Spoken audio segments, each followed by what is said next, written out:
안녕하십니까. 분당 서울대병원 소화기내과 윤혁입니다. 오늘은 저희 병원 그 희귀질환센터에서 준비를 해서 어, 궤양성 대장염과 크론병 환자들의 치료에 대한 강의를 준비하였습니다.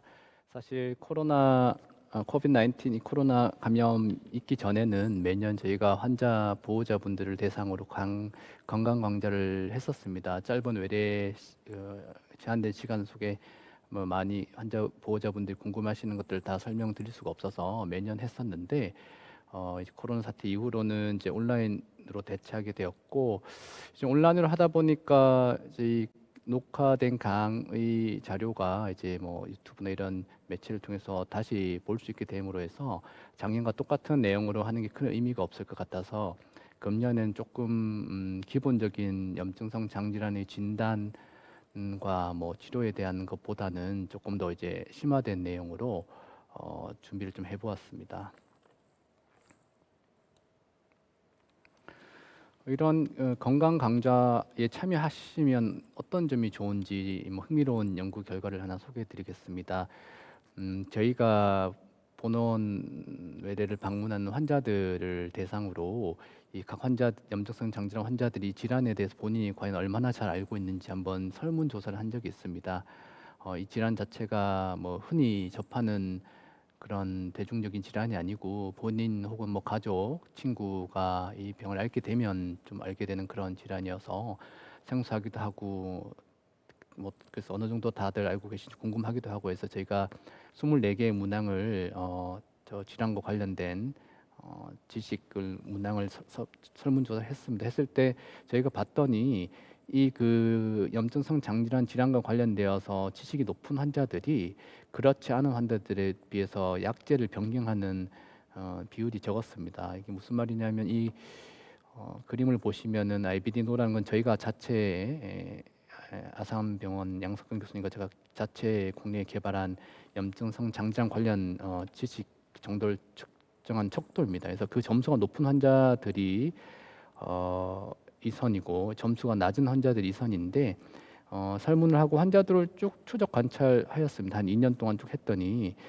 약제를 변경할 확률이 이 일선이 더 낮잖아요, 그렇죠? 일선보다 더 낮아서 약제를 변경한다는 것은 염증성 장질환에서 좋은 그런 현상은 아닙니다. 우리가 쓸 수 있는 약제가 제한되어 있기 때문에 가용한 약제 안에서 부작용이 적고 효과 좋은 걸 잘 선택해서 길게 끌고 가는 것이 중요한데 이 질병에 대해서 본인이 더 이해도 높은 환자분들이 낮은 환자들보다 장기간 뭐 2년 넘게 보았을 때 약제를 변경하는 비율이 확연하게 그래프가 벌어지는 것을 알 수 있습니다. 그래서 본인과 가족이 이 질환에 대해서 알면은 여러 가지 돌발 상황이라든가 선택의 순간에서 보다 이제 그런 원활한 결정을 할 수도 있고 뭐 약제에 대한 뭐 수능도도 높아지고 의사와 소통하는 것도 쉽고 그런 측면에서 유리하다고 생각을 하고 있습니다. 그래서 저희 이런 강의에 관심을 가지는 것이 뭐 좋다고 그렇게 말씀드릴 수 있고요.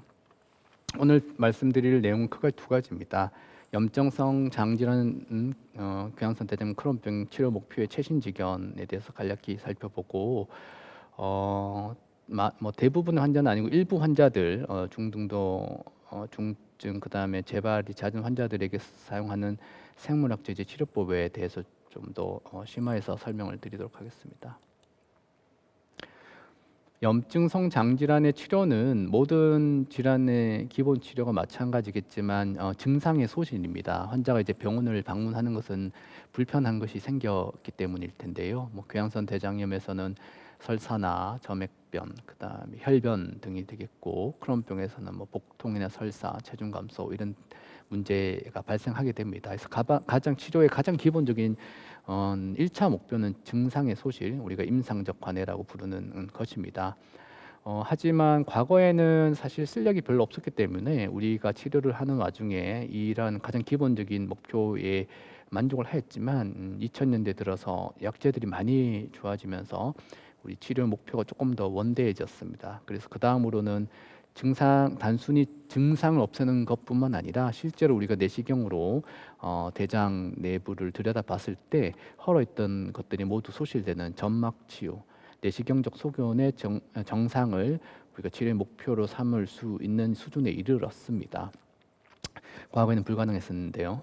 또한 우리가 급성기 때 많이 사용하는 스테로이드는 단기간 사용할 때는 반응률도 좋고 효과도 상당히 빠른 편이지만 여러 번 장기간 사용하게 되면 그 자체로 인한 여러 가지 부작용들이 생깁니다. 따라서 치료의 목표가 최근에는 스테로이드 없이 질병이 없는 관해 상태를 유지하자는 것이고, 나아가서는 여러 합병증, 이러하면 뭐 응급실 방문이라든지 입원을 하거나 혹은 크론병에서 항문주의 누공이나 뭐 복강의 농양 또는 협착이나 누공으로 인해 수술을 하거나 궤양성 대장염에서 약제가 듣지 않아 전 대장 절제술을 하는 그런 것들을 방지하고, 그다음 대장암이나 소장암의 발병을 방지하는 것이 더 목표가 되겠고, 더불어 이제 환자 개개인의 삶의 질 향상을 위해서 우리가 노력을 하고 있습니다.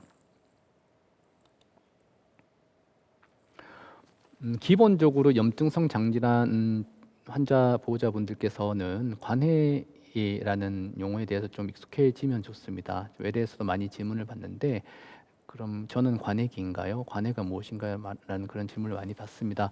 관해의 그 단어가 한자이고 영어 단어도 그렇고 한자 단어도 쉬운 적은 아닌데요. 그냥 쉽게 말하면은 증상, 질병이 모두 소실된 상태, 잠잠한 상태라고 이해하시면 되겠습니다. 그래서 처음 진단 시에는 활동기겠죠. 당연히 증상이 있는 상태고, 관해기라 함은 기본적으로 임상적 관해는 우리의 증상에 앞서 말씀드렸던 모든 증상이 소실되는 것을 목표로 하고 있습니다. 이러한 모든 증상이 사라졌을 때 우리가 완전 관해라고 부르고, 처음 진단 시 활동기 때만큼은 아니고 증상이 좋아졌지만 완전히 사라지지 않았을 때는 부분 관해라고 그렇게 얘기를 하고 있습니다. 하지만 우리가 이제 조금 더 목표를 원대하게 가지면 거기에 대해서 이제 생화학적 관해라는 용어를 씁니다.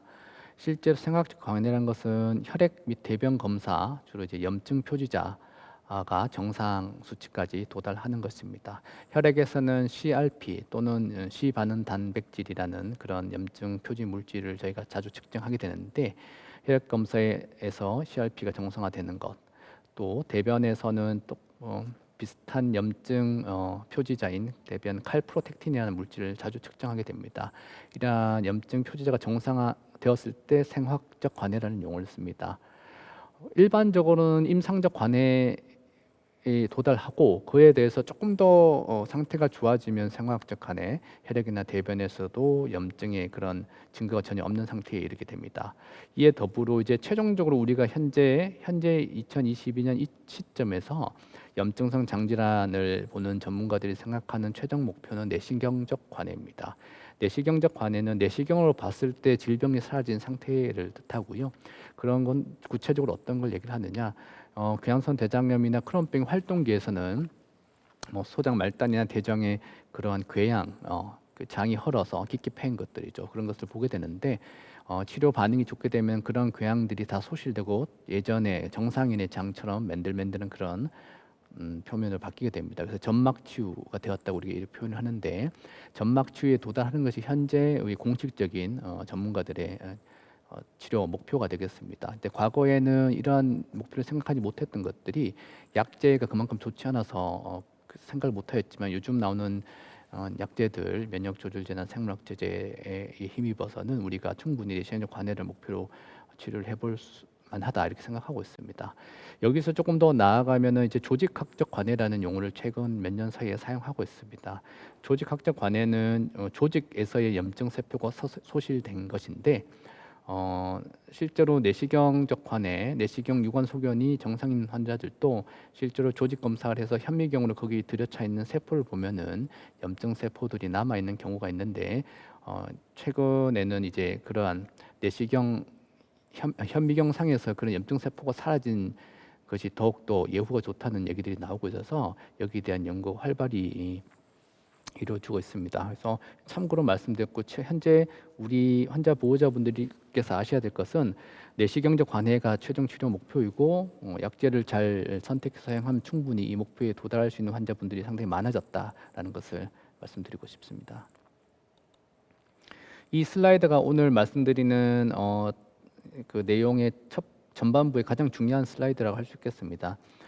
이 그림은 작년에 전 세계 염증성 장질환의 전문가 그룹이 염증성 장질환의 치료가 어떤 것을 치료 목표로 가져가야 할 것인가에 대해서 수많은 토의와 문헌 검토를 통해서 최종 결론으로 도출한 그림을 한 장으로 나타낸 것이고, 제가 일부 영어 글씨만 이제 제 한글로 좀 수정하였습니다. 그래서 우리가 처음에 그 의료진을 방문할 때는 활동기라고 하죠. 아까 말씀드렸듯이 관해기에 반대하는 활동기고, 여러 가지 증상이 있고 염증이 심한 상태입니다. 여기서 적절한 치료를 하고 가장 먼저 도달해야 할 것은 증상이 좋아지는 것입니다. 그래서 증상 호전이라 하겠고, 여기서 조금 더 약이 잘 들으면은 증상이 완전히 소실되는 임상적 관해에 도달할 수 있습니다. 이쯤 되면은 일부 혈액 염증도 많이 좋아지고 결국에는 혈액 염증까지 소실되는 그런 생화학적 관해에 일부 도달할 수 있고요. 여기서 조금 더 좋아지면은 대변 염증까지 소실되는 상황에 이르게 됩니다. 일반적으로 대변 염증 소실은 혈액 염증 소실보다 조금 더 몸의 상태, 전신 염증이 가라앉은 상태, 더욱더 좋아진 상태에서 나타나는데, 그 이유는 대변 염증을 보는 표지자인 칼프로텍틴이 혈액 염증의 대표적인 표지자인 C 반응 단백질 CRP보다 훨씬 더 민감하다는 것입니다. 민감하다는 의미는 염증이 조금만 있어도 우리가 그거를 이제 찾을 수 있다는 거거든요. 그래서 그렇기 때문에 조금 더 치료가 더 잘 되면은 대변에서도 염증이 사라진다. 그래서 과거의 혈액 염증과 대변 염증 소실은 우리 염증성 장질환 환자의 공식 치료 목표가 아니었는데, 최근 들어서 이러한 생화학적 염증 표지자가 정상화되는 된 환자들이 그렇지 않은 환자들에 비해서 훨씬 더 장기 예후가 좋다는 연구들이 많이 발표되면서 공식 목표가 되었고, 조금 더 지나면 이제 결국에는 내시경 궤양 소실까지 바라볼 수 있습니다. 그래서 이 타임라인을 보면 시간이 그 각각의 목표에 도달하는 데 시간이 걸립니다. 그래서 단기의 목표는 일단 증상 소실, 그리고 그다음에 혈액 염증 소실 정도가 되겠습니다. 그래서 주로 이제 관해 유독이라 부르는데, 약제와 그다음 환자의 반응에 따라 다르겠지만 보통 빠르면 2주, 늦게는 4, 5개월이 지나면은 이런 관해 유도에 도달할 수 있고, 그 다음에는 대변 염증 소실을 목표로 더욱더 치료를 조정하고, 결국에는 뭐 궤양성 대장염 같은 경우는 3에서 6개월, 크론병 환자 같은 경우는 6에서 9개월 혹은 1년 정도 지난 시점에 내시경을 했을 때 궤양이 모두 세실되는 그런 점막 치유가 이제 최종 현재 공식적인 목표가 되겠습니다. 그래서 장기, 중기, 단기 목표가 있고, 관해가 유도되면 이후에 수년간 관해 유지, 증상이 없는 상태, 그 다음에 뭐 혈액 검사, 대변 검사에 염증이 없는 상태, 내시경으로 점막이 깨끗하게 치유된 상태를 길게 한 약제로 별 부작용 없이 끌고 가는 것이 우리의 가장 큰 목표입니다. 그래서 여러 가지 이 단계에 있어서 목표하는 우리 표지자들의 검사를 통해서, 증상은 우리가 이제 외래를 방문하면 매번 알 수 있지만, 나머지 혈액, 대변, 내시경 검사를 통해서 우리가 목표에 도달했는지를 보고, 치료 목표에 도달하지 못할 때는 다시 치료를 조금 더 조정하게 됩니다. 그 치료는 동일 약제를 용량을 늘리는 방법도 있고, 주사제 같은 경우는 맞는 시기를 간격을 좁힐 수도 있고, 그렇게 해서 조정하는 게 기본이고, 되지 않을 때는 뭐 다음 단계의 약을 선택한다든지 다른 약제로 변경한다든지, 그런 여러 가지 방법을 통해서 예전에 비해서 조금 더 우리가 좀 더 엄격한 기준을 가지고 목표를 도달하기 위해서 얘를 쓰고 있습니다.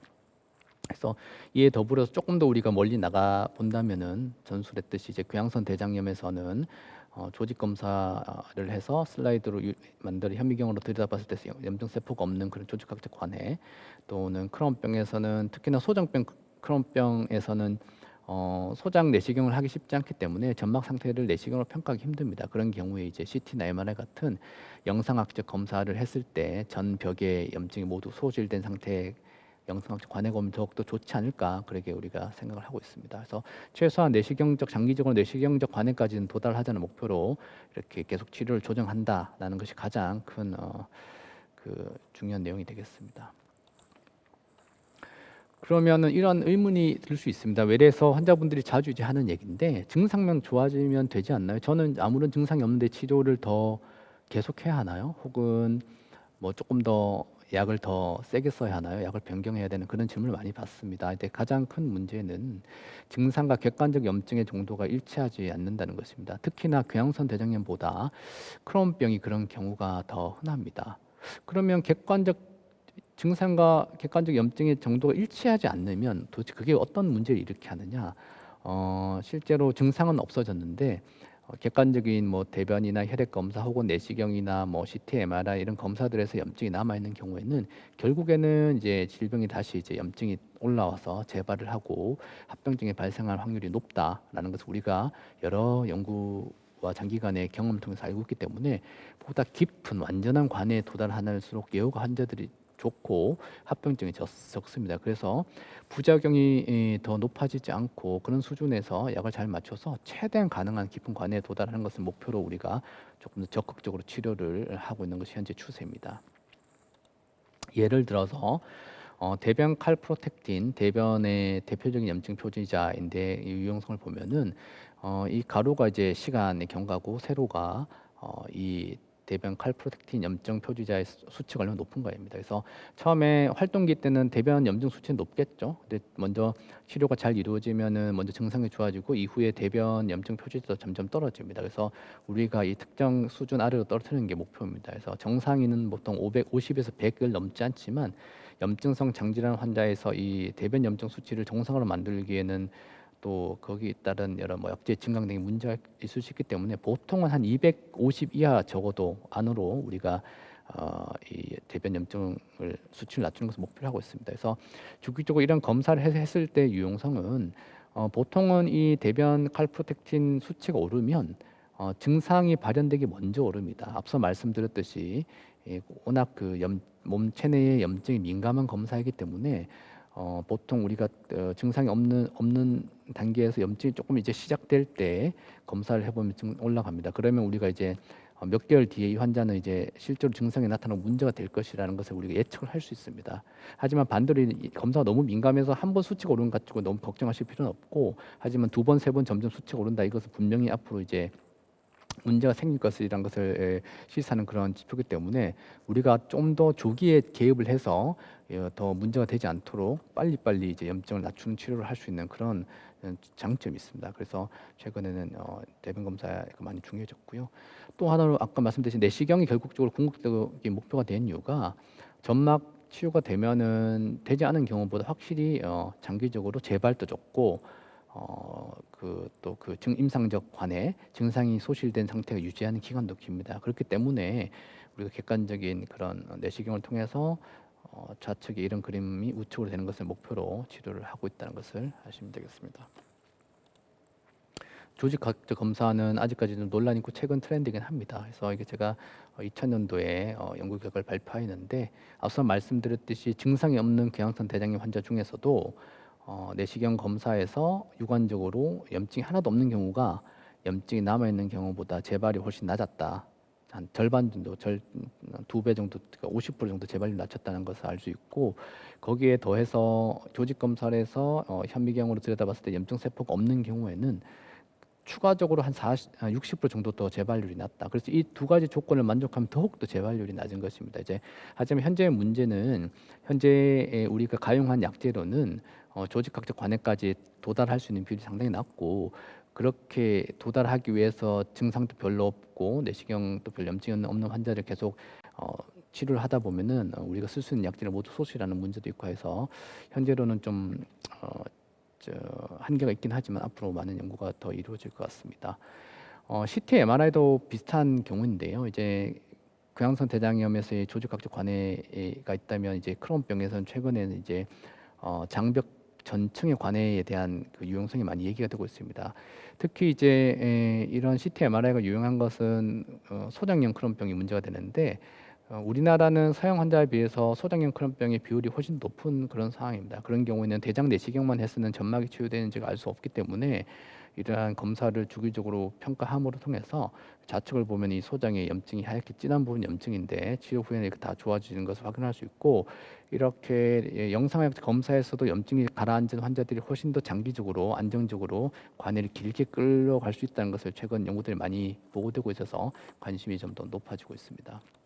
그래서 앞서 말씀드린 것을 이제 그 전반부를 요약하면은 궤양성 대장염과 크론병의 치료 약제가 많이 발전하면서 근 20년 사이에 치료의 목표가 조금 더 원대해져서 과거에는 증상 조절하는 임상적 관해가 목표였지만 현재의 공식적인 목표는 그에 더불어 혈액학적 검사와 대변 염증 표지제까지 정상화하는 그런 생화학적 관해에 더불어 내시경을 했을 때 궤양이 모두 소실된 상태인 점막 치유, 내시경적 관해가 현재의 표준적인 목표가 되겠다라는 것을 아시면 되겠습니다. 그래서 이러한 목표를 달성하기 위해서 사용할 수 있는 약제들이 되게 다양합니다. 그래서 오늘은 조금 더 복잡한 약제들에 초점을 맞추어서 말씀드리겠습니다. 생물학 제제. 사실 경증인 환자들은 이런 복잡한 얘기를 하실 필요는 없고요. 우리가 아미노살리시산, 5-아사, 항염증제, 메살라민으로 불리는 가장 기본적인 약제로 뭐 충분히 관해가 유지되는 분들은 그런 약제로 지내시면 됩니다. 그리고 가끔 아주 간헐적으로 재발하는 경우 스테로이드를 뭐 몇 년에 한 번씩 쓰는 정도까지는 괜찮고요. 거기서 해결되지 않으면 면역 조절되고 제를 쓰고 거기도 해결되지 않는 환자들이 이제 복잡한 치료제인 생물학 제제를 쓰게 되는데 과거에는 생물학 제제도 항 TNF 제제밖에 없었지만 최근에는 킨틸레스, 스텔라라 그리고 뭐 먹는 약이긴 하지만 제일 잔잔한 또 신약이 나와서 환자들의 선택의 폭이 넓어졌습니다. 그래서 염증성 장질환의 치료는 우리가 단계 상승 치료를 한다는 것을 좀 관심 있으신 분들은 다 아실 겁니다. 그래서 말씀드렸듯이 경도인 환자들은 아미노살리실산 항염증제 먹는 약, 궤양성 대장염 같은 경우에는 범위가 좁을 때는 뭐 직장 좌약이나 관장만 쓰고 잘 지내면 좋지만 거기서 급성기가 자꾸 발생하면 스테로이드를 쓰고 그런 급성기가 자주 이제 반복되면 면역 조절제를 쓰고 그래도 해결되지 않으면 생물학 제제를 쓰는 게 우리나라 현재 보험 기준에서는 현실적인 치료 목표입니다. 하지만 과거에 비해서 달라진 점은 조기조기 빨리빨리 우리가 상태가 많이 나빠지기 전에 다음 단계 넘어가는 가속 단계 상승을 많이 하고 있고 예후가 불량할 것으로 예상되는 경우는 초반부터 이제 크론병 환자분에는 협착이나 누공이 있는 경우 그런 심한 환자 혹은 아주 젊을 때 진단된 경우 스테로이드 여러 번 쓴 경우라든지 궤양성 대장염 환자의 경우에는 처음부터 전대장염, 광범위 대장염인 환자들 그런 경우에는 빨리빨리 약제가 잘 듣지 않을 때는 다음 단계로 약제로 넘어가는 그런 가속 단계 상승이라는 표현을 쓰는 그런 치료를 하고 있습니다. 그 외에도 이제 적절한 경우에는 타이밍을 잘 잡아서 시점 수술하는 것이 수술을 결정하는 것이 아주 또 중요한 포인트가 되겠습니다. 그래서 크론병에서의 조기 치료 개입의 개념이라는 걸 잠깐 말씀드리면 궤양성 대장염은 약간 또 상황이 좀 다르긴 하지만 크론병에는 많은 전문가들이 초반에 잘 염증을 적극적으로 낮추는 것이 장기적인 예후가 좋다는 데서 많이 동의를 하고 있습니다. 이 그림을 보면은 이제 가로축은 시간의 경과고 세로축은 염증의 정도입니다. 그래서 증상이 있을 때 진단받고 증상이 있을 때 약을 쓰면은 또 잠깐 증상이 없어진 상태로 있는데 또 증상이 올라왔을 때 약을 쓰면 또 떨어지고 이러는데 이렇게 계속 증상 활동기가 반복이 되면 결국에는 장관에 가해지는 합병증은 점점 심해져서 이제 협착이 생기고 누공이 생기고 결국에는 여러 대장암에 발생된 합병증이 생기고 수술을 피할 수 없게 된다는 것이 우리가 생각하고 있는 그런 크론병의 자연 경과고요. 따라서 최근 추세는 조기에 첫 활동기 때 이 기회의창 요 짧은 시간 내에 장관 내에 그런 염증과 누적되는 염증이 없는 초반기에 확실히 약을 잘 듣기 때문에 우리가 진단 한 2년 정도 생각하는데 그 초기에 심한 환자들 예후가 좋지 않을 것 같은 것으로 판단되는 환자들은 조기에 적극적으로 치료를 해서 우적과 같이 이후로 장기간 쭉 활동기 없이 길게 관해기를 가져가는 것이 장기적인 합병증의 발생을 줄이는 데 중요하다는 쪽으로 많이 의견이 모아지고 있습니다. 크론병은 그런데 궤양성 대장염은 약간 좀 달라서 아주 초기에 아주 적극적인 강한 치료하는 것이 장기 예후를 호전하는지는 조금 좀 논란이 있는 상황입니다. 그래서 생물학 제제는 앞서 말씀드렸듯이 기본적인 치료를 잘 듣지 않을 때 우리가 쓰는 약들입니다. 그래서 보면은 생물학 제제는 생물체에서 유래된 물질이나 생물체를 이용한 물질 함량 의약품이고 따라서 이 분자량이 매우 큰 단백질 제제이기 때문에 우리가 먹게 되면 소화관에서 다 분해가 돼서 흡수가 되지 않습니다. 그래서 혈관 정맥 주사 또는 피하로 투여해야 된다는 그런 큰 특징이 있고요. 현재 보편적인 치료에 반응을 나타내지 않는 활동성 중등도 중증의 염증성 장질환 환자의 보험이 가능하고 현재 가용한 약제 중에서는 효능이 가장 강력해서 관해 유도 유지 효과가 있고 점막 치유를 우리가 뭐 바라볼 수 있습니다. 하지만 이 약제들이 상당히 고가이고 또 여러 가지 반대급부로서의 부작용도 만만치 않고 일부 환자에서는 시간이 지나면 반응을 소실하는 문제도 있기 때문에 경증의 환자들에게는 전혀 불필요합니다. 예, 경증인 환자는 그대로 그냥 또 약한 약제로 잘 지내시면 되고 하지만 약제에 들지 않는 분들에게는 좀 조기 좀 빨리 약을 쓰고 있습니다. 그래서 생물학 제제 및 새로운 소분자 제제를 보면은 이 그림은 뭐 영어로 되어 있는데 자세하게 아실 필요는 없고요. 우리 장관 내에서 면역이 어떤 식으로 이루어지는지 그냥 개략적인 그림입니다. 제가 간략하게 이 복잡한 면역 체계를 설명드리면 장관 내에 뭐 염증을 유발하는 뭐 세균이든 어떤 물질이 있으면 이쪽이 장이고 여기 장관 내고 여기는 혈관인데 이런 뭐 수지상 세포나 이제 뭐 대식 세포가 이런 항원 인지에서 우리가 정찰병 같은 이 면역 세포 T 세포에게 이렇게 신호를 보냅니다. 그럼 T 세포는 여러 가지 이제 개체를 본인을 신체를 방어하는 그런 목적으로 여러 가지 염증을 만들어내는 우리가 사이토카인이라는 황 물질을 분비하게 됩니다. 그렇게 되면 이제 여러 격렬한 염증 반응이 일어나는데 지금 말씀드리는 생물학 제제 혹은 새로운 소분자 제제는 이러한 다양한 염증 이 경로를 차단하는 약들입니다. 그래서 염증을 유발하는 사이토카인을 이렇게 차단해서 염증 매개 물질을 차단해서 염증을 가라앉히는데 이 빨간 표를 한 거 보면 여러 군데 있잖아요. 그래서 그런 의미는 이 다양한 경로를 통해서 염증의 반응이 일어나는데 여기저기 차단할 수 있는 우리 그 길이 많은 거죠. 그래서 한 약제가 듣지 않으면 다음 약제를 다른 길을 차단해고 그렇게 쓸 수 있는 그런 메커니즘이 좀 다른 약제들이 있고 일부 이제 킨텔레스 같은 약제는 정찰병인 T 면역 세포가 혈액에서 장으로 이제 들어오지 못하게 막는 그런 역할을 하고 있습니다. 그래서 또 이런 약제를 사용하는 데 있어서 크게 이제 유도요법과 유지요법 개념에 대해서 알고 계셔야 될 것 같아 제가 이제 슬라이드를 하나 다시 만들었습니다. 그래서 관의 유지는 관의 유도는 증상이 없는 상태를 만드는 것이고 관의 유지는 그 상태를 쭉 길게 가는 것이라고 제가 설명을 드렸습니다. 그래서 관의 유도와 유지는 뭐 비단 생물학 제제뿐만 아니라 아미노 살리시산 같은 기본적인 약제 혹은 면역 조절제를 쓰는 분들도 마찬가지인데 생물학 제제는 이제 보험 기준 때문에 이런 언제 약제 반응을 평가하고 다음 그 치료를 유지를 할지 아니면 다른 약제로 변경해야 되는지 다 정해져 있습니다.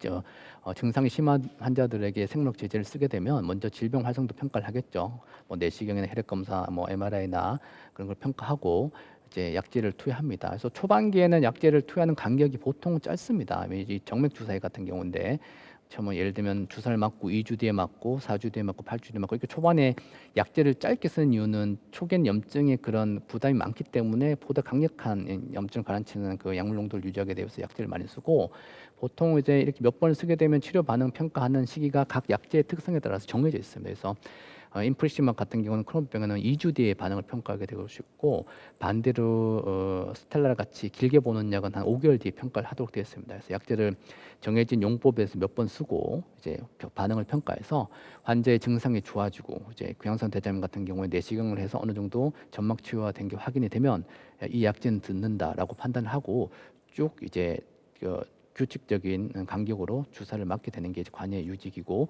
이러한 관의 유지기를 최대한 길게 끌고 가서 약제를 바꾸지 않고 가는 것이 우리 최종 현재 목표입니다.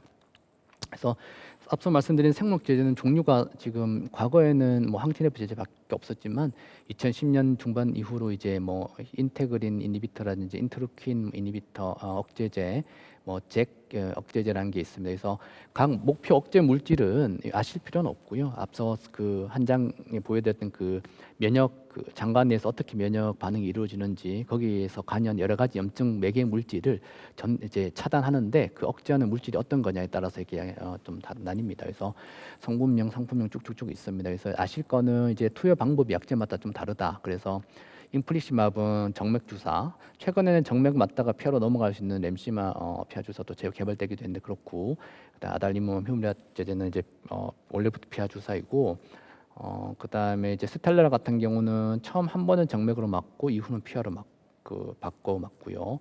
소분자 제제는 말이 되게 어려운데 그냥 우리 아스피린 같은 일반 뭐 타이레놀 같은 약이라고 생각하면 됩니다. 그래서 일반적인 약인데 따로 얘기를 하는 이유가 이 개발을 좀 염증과 좀 특수한 물질이긴 한데 아무튼 소문자 제제는 먹는 약이라서 사실 되게 좀 편한 그런 게 있고요. 그래서 관해 유독이 아까 말씀드렸듯이 치료하고 반응을 보는 그 기준이 다 다릅니다. 그래서 맞는 기준이 관해 유독기에는 뭐 항TNF 제제는 인플루시마 같은 경우는 한 번 맞고 2주 뒤, 그다음엔 4주 뒤, 그다음엔 2달마다 맞고 아달리무맙은 2주마다 맞고 뭐 베돌리밥은 뭐 0, 2, 6주 뭐 그다음에 뭐 킨텔레스는 아니야 저 스텔라라는 8주 또는 12주 맞고 되게 복잡합니다. 그래서 관해 유독이 다 어떻게 맞는지가 정해져 있고 관해 유지기에는 규칙적으로 맞긴 한데 그것도 다 다릅니다. 그래서 인플루시마 정맥 주사는 8주마다 주사실에 와서 이제 맞으시면 되고 휴미라 아달리무마 계열은 2주마다 자가 주사가 가능하고 골리무밥은 한 달, 베돌리즈밥은 2달에 한 번씩 정맥이니까 병원에 와서 맞아야 되고요. 그다음 소분자 제제는 먹는 약이니까 매일 2번 꾸준히 먹으면 됩니다. 그리고 보험 기준도 달라서 지금 여기 나와 있는 약지는 모두 경향성 대장염에는 허가가 되어 있지만 크론병에는 골리무맙 심퍼니, 그다음에 톱바시 젤잔즈는 현재 허가 사항에 되어 있지 않고 효과도 이제 그렇게 명확하지 않은 것으로 되어 있습니다. 그래서 이렇게 많은 약제 중에 어떤 것을 선택해야 될 것인지 상당히 좀 어려운 상황에 놓이게 되었습니다. 그래서 복잡을 한데 크게 이 각 생물학제제의 장단점을 뭐 대략적으로 이렇게 얘기를 해놨는데 이거 외에도 되게 많습니다. 그래서 항TNF 제제는 가장 오래됐습니다. 나온 지 20년 되었기 때문에 효과가 가장 빠르고 강력하고 가장 많은 임상 자료가 있어서 우리가 이 약에 대해서 아직 많이 알고 있습니다. 뭐 부작용을 비롯해서 알고 있고 그다음에 가장 다양한 적응증을 가지고 있고 가장 어떻게 보면 무난한 약제이고 이제 뭐 정맥 주사도 있고 피하지 주사도 있기 때문에 그 두 가지를 선택할 수 있는 문제가 있고 장점이 있습니다. 하지만 가장 문제가 되는 거는 감염 위험도가 뭐 일반인 대비 이런 약을 사용하지 않은 분에 대해서 한 2배 정도 높다고 생각되고 특히나 이제 국내에는 아직까지도 우리나라는 결핵이 많은 국가인데 사용 중에 결핵이 발생할 확률이 한 1~2% 정도 되고 실제 위험도는 높지 않지만 종양 발생 위험도가 약간 상승하는 그런 얘기들이 좀 있어 왔습니다.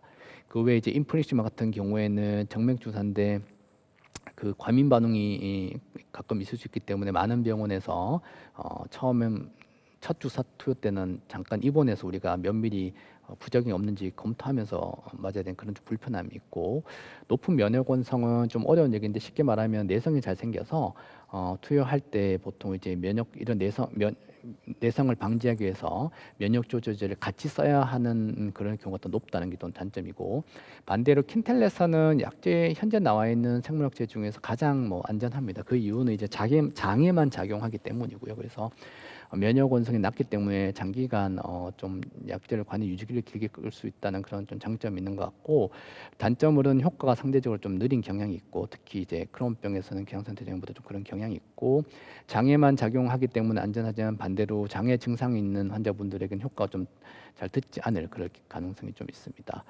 최근에 나온 스텔라라는 안전성은 뭐 킨텔레스와 비슷할 정도로 뭐 상당히 안전한 약이고 잘 듣는 환자는 효과가 상당히 또 빠르기도 합니다. 그리고 이제 장관의 증상에도 효과가 좀 있고 낮은 면역 원성 그래서 뭐 쓸 때 면역 조절제를 같이 쓸 그런 부담이 좀 적다는 그런 장점이 있지만 첫 주사 정맥 주사가 생각으로 좀 체중에 따라 다르지만 비용이 좀 고가입니다. 그래서 사실 이런 생물학 제제가 다 고가 약들이기 때문에 보험 기준을 만족하지 않고는 본 부담으로 장기간 쓰기가 힘듭니다. 제가 환자분들 설명할 때 뭐 한 번 주사를 맞고 마는 거면은 뭐 비용을 지불하고 비보험으로 낫겠지만 약제가 듣는지 판단하는데 몇 개월이 걸리고 약제가 잘 들으면 최소 몇 년을 끌고 가는 약들이기 때문에 이 보험하지 않은 상황에서 약제를 맞기는 일반적으로 좀 어렵지 않나 그렇게 제가 설명을 드리는데 스텔라는 정맥 주사가 보험 적용을 해도 좀 다른 약제에 비해서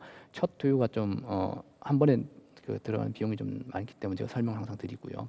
젤잔저는 장점은 먹는 약이라서 뭐 뭐 우리 흔한 익숙한 약이라는 게 장점이고 효과가 비교적 빠른 편입니다. 그리고 면역 원성이 전혀 없기 때문에 필요할 때 약제를 조금 끊었다가 다시 나빠졌을 때 약을 먹어도 효과가 동일할 것이라고 많이 생각을 하고 있지만 약이 나온 지가 아직 그렇게 오래되지는 않기 때문에 좀 더 연구가 많이 필요합니다. 하지만 단점으로는 감염 위험도가 조금 높은 편이고 대상 포진이 한 3~4% 정도니까 꽤 빈도가 있습니다. 그다음에 이제 드물지만 심부정맥 혈전증이라는 심각한 합병증이 아주 드물지만 생길 수가 있고 임산부에서는 이제 동물 실험에서 기형을 유발한다는 보고가 있기 때문에 사용할 수 없다라는 그런 게 있습니다. 그래서 이런 약제들의 장점과 단점을 크게 대략적으로는 좀 알고 계시면은 약을 선택하는데 좀 도움을 얻을 수 있습니다. 그래서 약을 선택할 때 여러 가지가 저희 전문가들은 생각을 하는데 보통은 효과와 안전성을 가장 크게 생각하는 것 같습니다. 그래서 일단은 뭐 약이 들어야 되겠죠. 뭐 다른 걸 떠나서 듣지 않은 약을 쓰는 건 의미가 없으니까. 근데 효과가 제일 중요하겠고 반응 시간이라 하면 약제의 특성에 따라서 좀 효과가 좀 아주 좀 빨리 나타나는 약제가 있고 이제 이렇게 증상이 심한 분들은 그런 약제가 좋겠고 하지만은 아주 심하진 않지만 이제 반복적인 뭐 증상, 삶의 질이 떨어지고 조금 여유가 있을 때는 좀 시간을 좀 길게 좀 여유가 있는 그런 약제를 써도 되고요. 또 안전성은 부작용도 생각을 해봐야 되는 게 이제 고령이라든지 기저질환을 가지고 있는 분들은 조금 더 감염이나 다른 이런 부작용을 좀 더 중시해서 약제를 선택을 해야 되겠고 아주 젊고 뭐 그런 문제가 없는 분들은 비교적 빈도가 낮은 부작용들은 조금 그렇게 크게 신경 쓰지 않고 생각해도 되겠습니다. 그래서 특수한 상황을 제가 넣은 거는 사실 특수한 상황은 어떻게 보면 쉽습니다. 왜냐하면은 이런 특수한 상황에는 어떠한 약제를 가장 효과가 좋다는 것이 어느 정도 이제 입증이 되어 있기 때문에 그럴 때는 사실 환자분들은 크게 결정을 할 일이 없습니다. 그런 경우에는 이제 담당 주치의가 이 상황에서는 이런 약제 중에 이 약이 제일 좋을 것 같습니다. 이렇게 얘기를 해줍니다.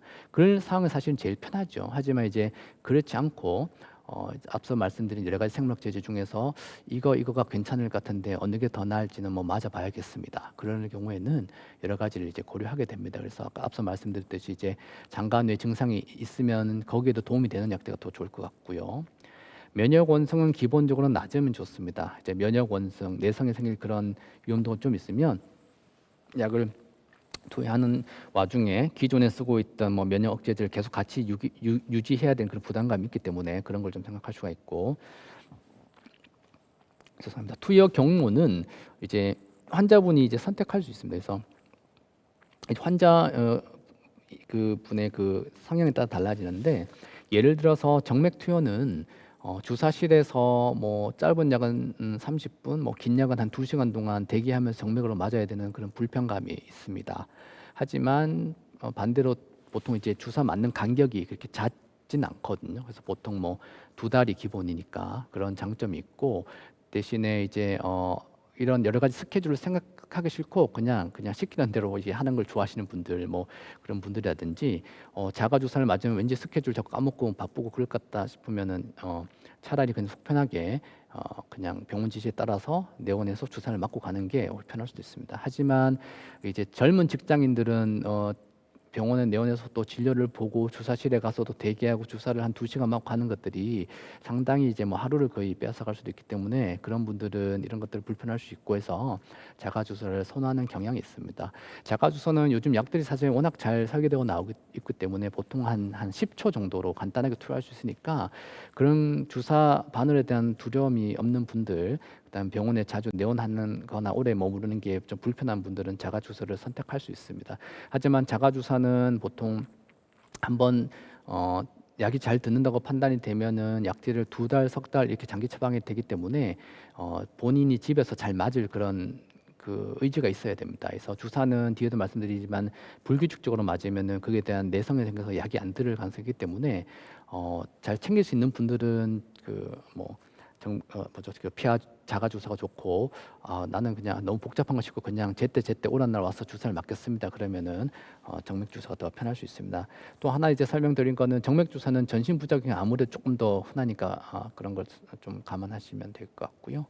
비용은 대부분의 생물학제가 보험 기준에서는 1년 관해 유도기를 지나서 유지기 안정적으로 가서 이제 지낼 때는 1년에 드는 비용은 약제별로 큰 차이는 나지 않습니다. 그래서 비용이 약제 선택을 하는 데 있어서는 아주 큰 뭐 영향을 미치는 건 같지는 않는데요. 그건 알고 계시면 좋을 것 같습니다. 그래서 말씀드린 생명제제 치료 시 알아야 될 점은 모든 환자가 반응하는 것은 아니다. 이제 뭐 예를 들면 제약회사에서 뭐 선전을 하는 거라든지 뭐 여러 가지 뭐 사이트라든지 동호회에 대해서 이게 뭐 생물학적 좋다고 얘기를 하는 경우가 많긴 한데 사실 약이 잘 맞으면은 아주 좋은 게 사실이지만 모든 환자가 반응하지 않고 어떤 환자에게 반응할지 예측하는 것이 우리 아직 좀 숙제이고 보통 초치료 시의 반응률은 한 70% 정도를 생각하고 있기 때문에 그 말은 30%의 환자는 약이 반응하지 않아서 결국에는 다른 약을 또 써야 된다는 거고 또 다른 문제는 처음엔 약이 잘 반응하는데 시간이 지나면 반응이 떨어질 수 있다는 겁니다. 그렇지 않은 분들도 있지만 초기에 반응하지만 한 1년 지나면 한 3, 4%가 이제 쉽게 말하면 내성이 생겨서 다른 약으로 이제 바꾸거나 혹은 약제 투여하는 간격을 좁히거나 그런 좀 고민에 빠지는 수가 있다는 걸 아셔야 되고 특히 불규칙적인 투여는 자가 항체를 만들어서 반응률 감소를 이어줄 수 있기 때문에 어떤 약제를 쓸 건지 선택이 되면 그 약제를 잘 맞는 것이 상당히 중요하다는 것이고요. 또 하나는 두 번째, 세 번째 약제로 갈수록 효과가 떨어지는 경향이 있습니다. 이제 그래서 처음 잘 맞는 약제를 이제 의료진과 본인에게 잘 맞는 약제를 잘 찾아서 그 한 약제를 길게 가는 것이 가장 중요하겠다 그렇게 말씀드릴 수 있고요. 그다음에 약을 이런 생물학 제제를 사용하기로 이제 선택을 했으면 주요 합병증의 증상은 알고 있어야지 문제가 생길 때 조기에 내원하는 것이 상당히 중요합니다. 그래서 주로 이제 장기 부작용에 보다는 이제 감염이 현실적으로는 가장 큰 문제가 된다고 생각이 됩니다. 그래서 항TNF 제제 같은 경우에는 결핵의 빈도가 1, 2%로 적지 않기 때문에 뭐 기침이라든지 뭐 이유 없는 발열이라든지 뭐 호흡곤란 그런 거 있을 때 조기에 이제 의료진에게 얘기를 하고 필요한 검사를 하는 것이 중요하겠고 대상포진 같은 경우는 사실은 뭐 이제 그 통증이 있고 수포가 생기면 대부분 뭐 놓치거나 그러진 않지만 얼굴 같은 경우에는 신경계를 침범하면은 좀 늦게 치료에는 좀 문제가 될 수 있기 때문에 좀 알고 계시면 좋습니다. 그 외에 폐렴이나 요로감염 이런 것을 주의해야 되겠고 젤잔즈 같은 약들은 심부정맥 혈전증이나 폐동맥 색전증이 아주 드물지만 알고는 있어야 조기에 내원할 수 있습니다. 그래서 이런 것들은 다리가 뭐 이유 없이 갑자기 붓는다든지 혹은 갑작스러운 호흡곤란 등이 있을 수 있기 때문에 약을 새로 시작할 때는 그 처방한 의사에게 어떤 주요 합병증이 있는지 좀 같이 질의를 하고 거기에 대해서 알고 있는 것이 대처하는 데 많이 도움이 됩니다. 그래서 사용할 수 있는 약제 종류에 제한이 있기 때문에 우리가 신중해서 약제를 선택을 하고 가급적이면 한 약제로 길게 가는 것을 목표로 하고 있고요.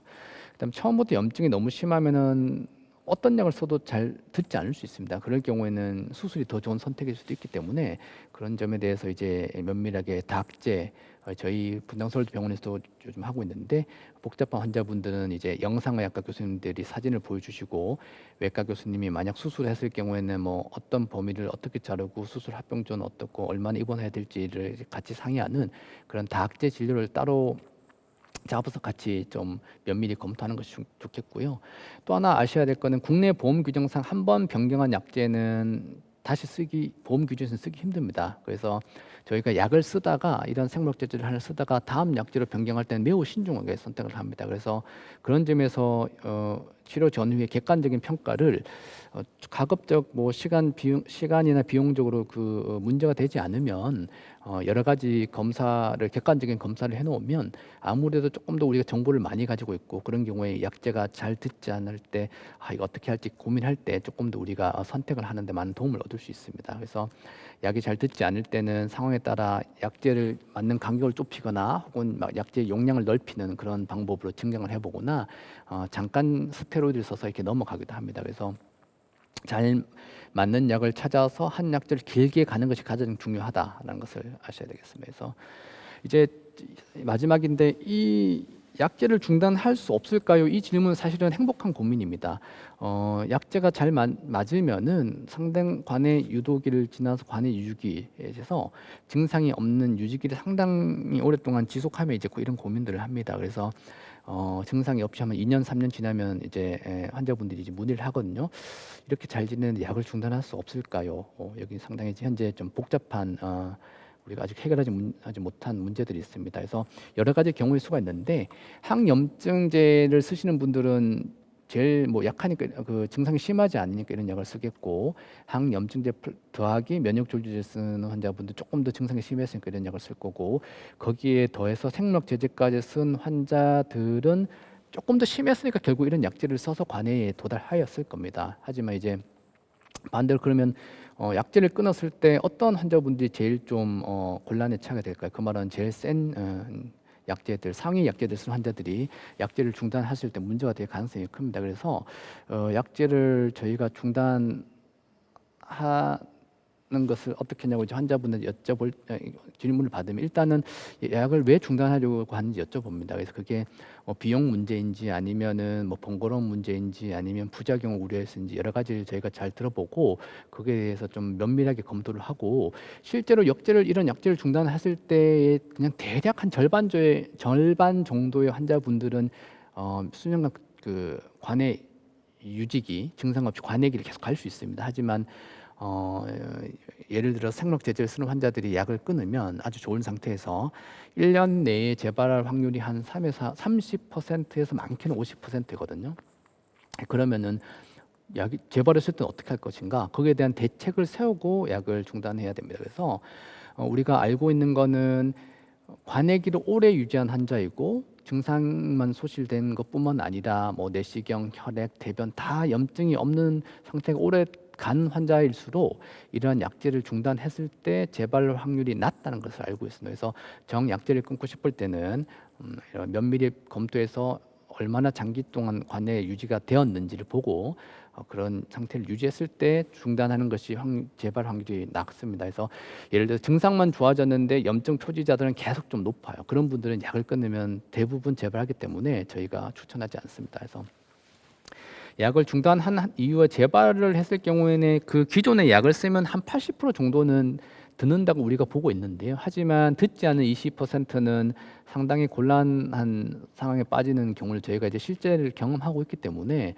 섣불리 끊지 않고 신중하게 검토를 할 것을 추천드리고, 우리가 이게 배가 잠잠할 때는 돈 락더 보트라는 오고 있는데, 저희가 그 연수 갔을 때도 우리 같이 봐주시던 유명한 염증상제란 하시는 전문가께서 말씀하셨습니다. 그래서 배가 이렇게 잠잠하게 잘 있을 때는 이 보트를 일부러 이게 흔들지 않습니다. 그래서 잠잠한 상태를 최대한 유지를 오랫동안 하는 것이 가장 목표입니다.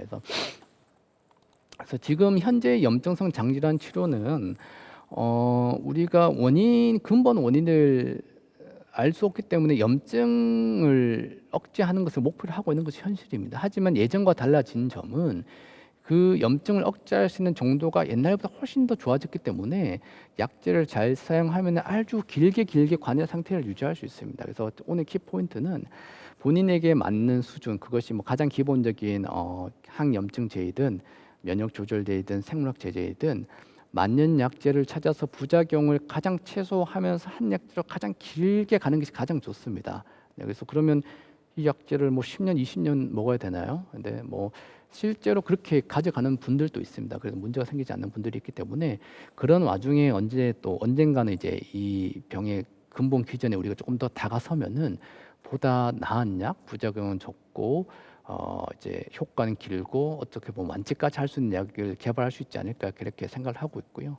실제로 신약들이 계속 들어오고 있습니다. 지금 최근 미국에서는 제포시아라는 괴양성 대장염에 먹는 신약이 또 하나 FDA에서 승인이 되었고, 국내에서도 뭐 몇 년 내에 들어올 거고요. 몇 년에 한 번씩 계속 신약들이 쏟아지고 있기 때문에 가급적이면은 이렇게 버티면 됩니다. 제 환자분들에게. 하지만 버티는 것이 좋은데 가급적이면 약을 바꾸지 않으면서 최대한 길게 가는 것을 가장 긴 목표로 이렇게 담당 의사와 잘 상의해서 이렇게 장기적인 관점에서 치료를 하는 것이 좋겠다고 설명드리겠습니다. 한 30분을 생각했다 하다 보니 결국엔 또 길어서 거의 한 50분을 제가 말씀을 드렸고요.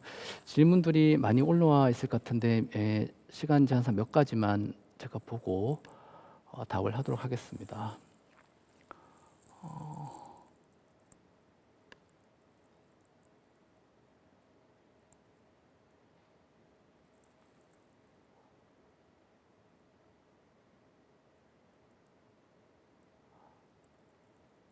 질문이 많은데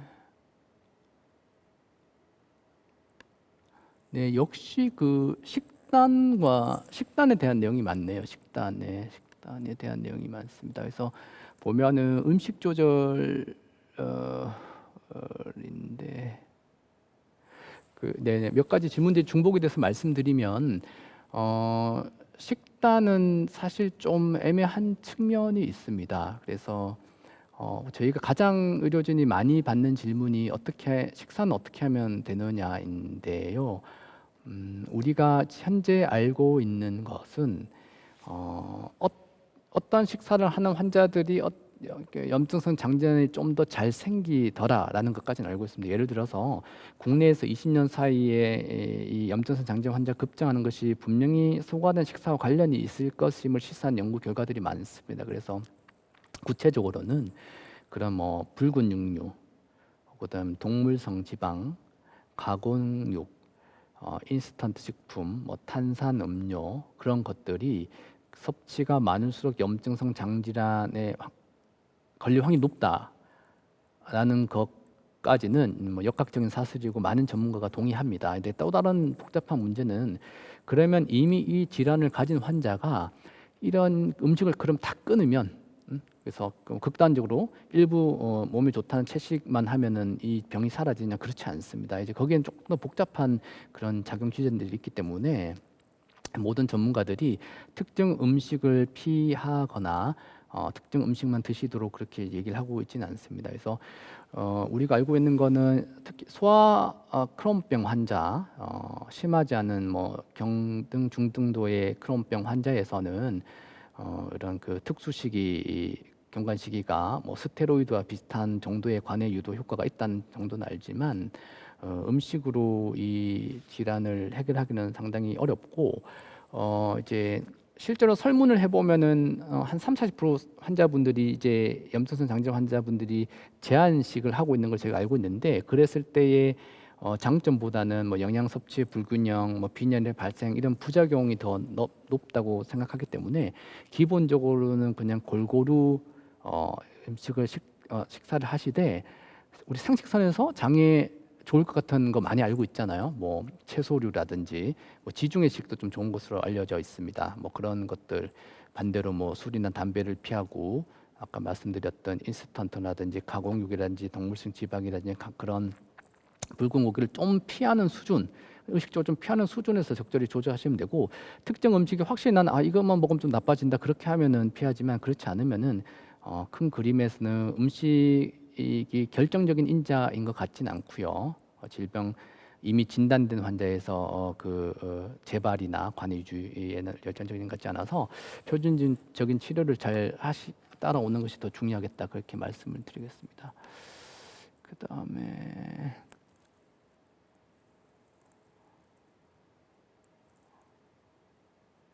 암 발생률에 대해서는 제가 그냥 간단히 설명을 드리면 질문이 몇 개 올라서 설명드리면은 우리가 과거에 많이 걱정했던 것만큼 대장암이나 소장암의 위험도가 높은 것 같지는 않습니다. 그래서 그 이유가 이제 약제가 좋아져서 옛날보다 빨리빨리 치료하고 효과가 좋으니까 대장암, 소장암 발생률이 줄은 것인지 아니면 과거의 연구가 정교하지 못해서 너무 좀 과장된 건지 알 수 없지만 현재 그냥 간단하게 생각하면은 경향성 대장염이나 크론병을 가지신 분들은 그런 질환을 가지지 않은 분들보다 대장암에 걸릴 확률이 한 2배 정도라고 생각하면 되는데 2배가 어느 정도 높은 거냐면 사실 그렇게 높은 게 아니거든요. 예를 들면은 가족 중에 대장암이 있어도 대장암 걸릴 확률이 뭐 대장 1.5배나 2배니까 실제로는 아주 높지는 않습니다. 하지만 이제 환자분들도 다 달라서 장기간 염증이 조절되지 않고 대장에 뭐 협착이라든지 뭐 깊은 궤양이 길게 지속된 분들은 뭐 5배, 10배도 올라갈 수 있기 때문에 저희가 개별화해서 환자분들에게 늘 설명을 드리고 그 환자분에 따라서 대장암 감시를 위한 내시경 간격도 뭐 1년, 3년 이렇게 좀 다르게 가져가고 있습니다.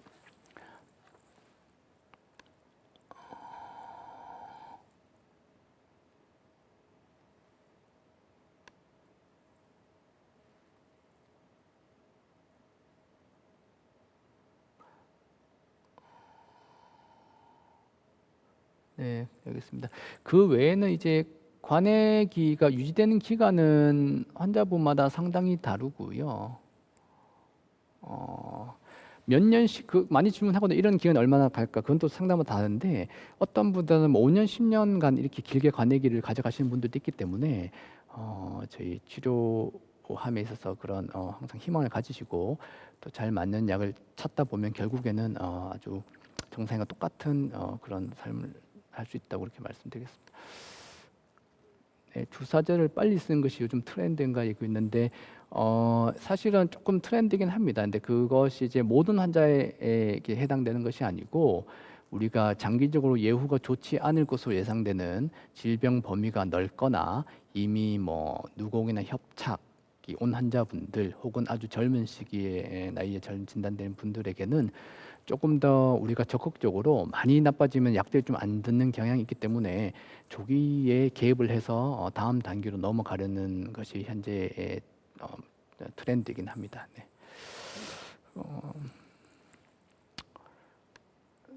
네, 시간이 네, 다 돼서 오늘 시간 관계상 저 온라인 건강 강좌는 여기서 마치도록 하겠고요. 지금까지 시청해 주신 환자 보호자분들께 감사드리고 혹시 저희 진료를 다니신 분들 외래에서 그럼 다시 뵙도록 하겠습니다. 네, 감사합니다. 네.